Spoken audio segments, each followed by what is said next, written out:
Everyone 3 or 4 o'clock in the morning asking them why they do this with the movements Yeah, and all that. he actually was. He actually was. He called Reggie Yeah, she Miller. called a few people. Yeah. He called a lot of Yeah, people. Gary Payton. yeah, He called a lot of he people. He called called a about lot of people. even Pippen as well. He called a lot of people. When he did that video, he did Pippen first, talking about Pippen's impact on the court. So, No, Jordan was out here drinking beer. Kobe Bryant's final words, they shut down LeBron James in a way nobody saw coming. And for nearly 5 years, what he said before that helicopter never took off has been sitting in the shadows until 2025 pulled it back into the light. This wasn't just trash talk. This wasn't just competition. This was a dying man's verdict on the greatest debate basketball has ever seen. And the people closest to Kobe, they've been sitting on this for years, too loyal to say it out loud. But now, in 2025, the walls are finally cracking. Stay with me, because by the end of this video, everything you thought you knew about the GOAT debate is going to feel different. LA, did you speak to him? No, I didn't speak to him about coming to LA, but I spoke to Jeannie. And, to Jeannie Buss? Jeannie Buss. The owner of the team? Yeah, I mean, she wanted to get LeBron here. Mm-hmm. But, you know, you're not going to have, LeBron's not going to come here if management isn't figured out. Gotcha.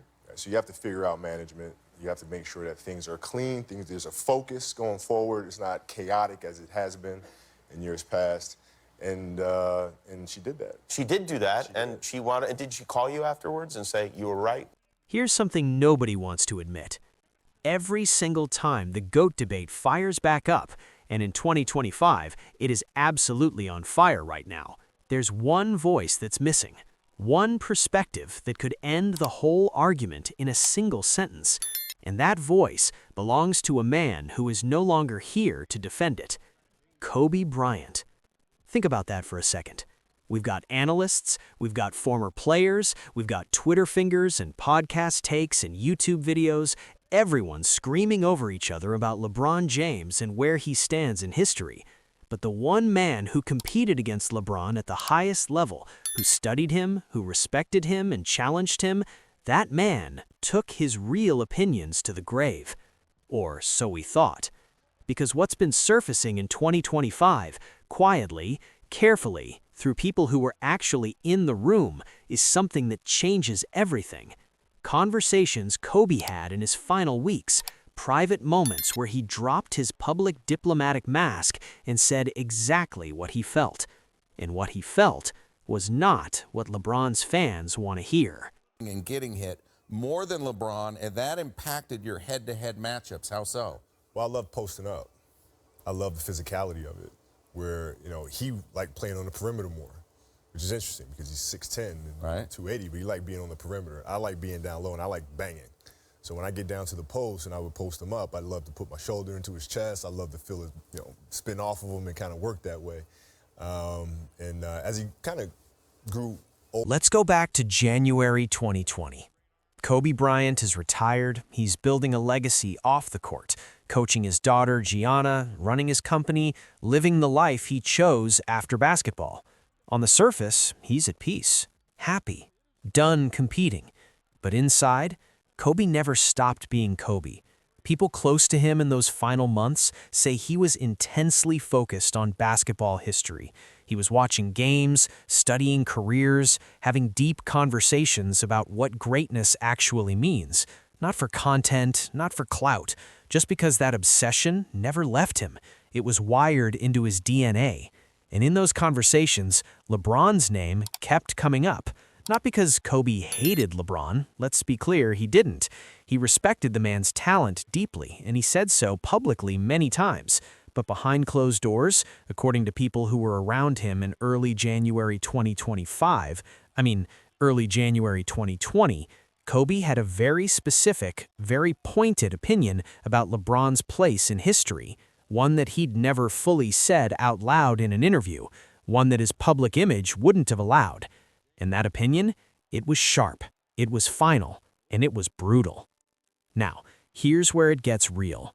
According to people close to Kobe's inner circle, and this has not been picked up by mainstream media yet, Kobe's core belief in his final days was this: LeBron James is the most gifted basketball player who ever lived. The athleticism, the IQ, the passing, the longevity.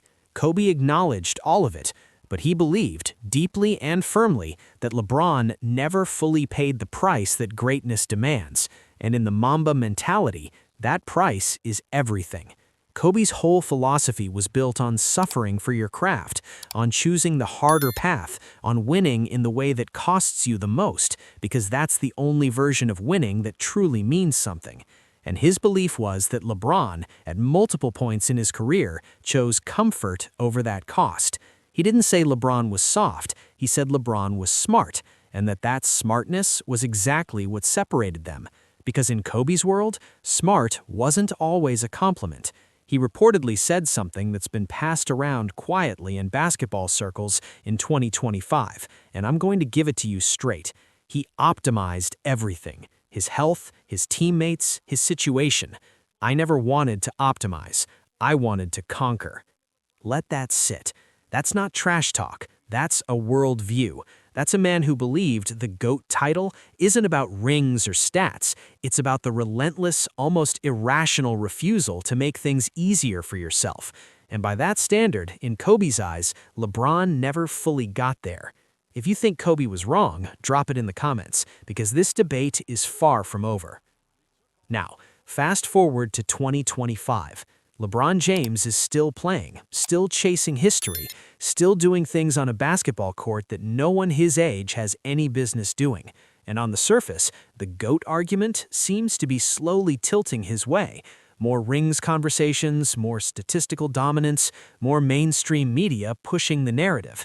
But then, this Kobe story starts leaking through the cracks, and the reaction? Explosive doesn't even cover it. On social media in early 2025, when fragments of these conversations started circulating, not through official channels, not through press releases, just through people who knew Kobe, the response was immediate and massive.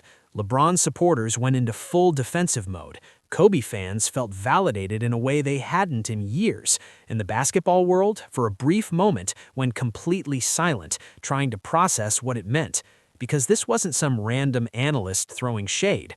This was Kobe, the man LeBron called his mentor, the man LeBron cried for publicly at the 2020 Grammys, the man whose jersey LeBron honored with everything he had after January 26, 2020.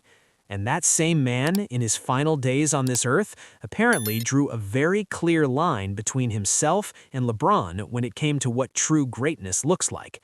LeBron's camp has said nothing.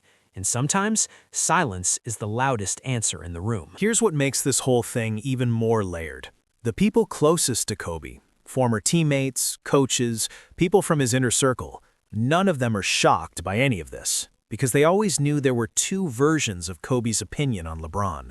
The public version, respectful, professional, two greats acknowledging each other across generations. The private version, a man who fundamentally believed he and LeBron were playing two completely different games, not just in style, but in philosophy, in soul.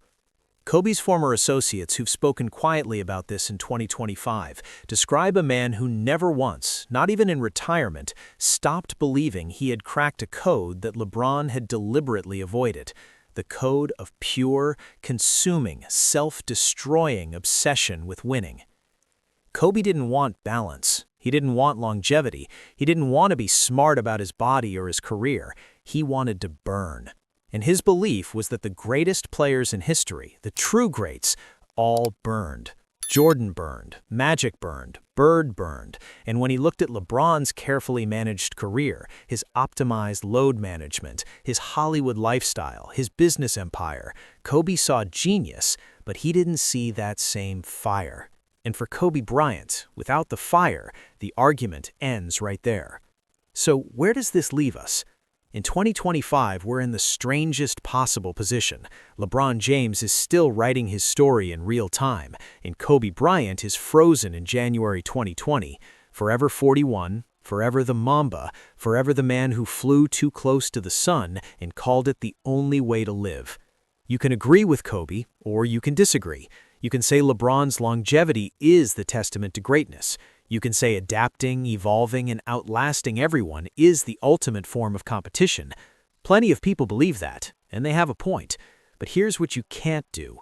You can't erase the fact that Kobe Bryant, the man who knew LeBron better than almost any competitor alive, spent his final days on this earth believing that the GOAT title carried a price tag that LeBron never fully paid. That's not media spin. That's not clickbait. That is, according to the people who were in the room, the honest, unfiltered final word of a man who had nothing left to lose and no reason to lie. And maybe that's the most Kobe thing of all. Even gone, he's still competing, still pushing, still making LeBron prove himself. The real question isn't who has the most rings or the most points. The real question, the one Kobe was apparently asking right up until his final morning, is this: what are you actually willing to sacrifice for greatness? And when the answer gets uncomfortable, do you keep going or do you get comfortable? Kobe Bryant never got to finish his story. But if what's coming out in 2025 is even half true, he made sure his opinion on LeBron's story was heard before he left. Whether you're a Kobe stan or a LeBron loyalist, one thing is undeniable. This conversation is not over. It will never be over. And honestly, that's exactly how both of them would want it. Drop your take in the comments right now. Was Kobe right, or did he underestimate LeBron's version of greatness? Let's go to war down there. And if you want more deep dives like this, the stories that aren't making headlines, the truths behind the legacy, hit that subscribe button right now, because we're just getting started.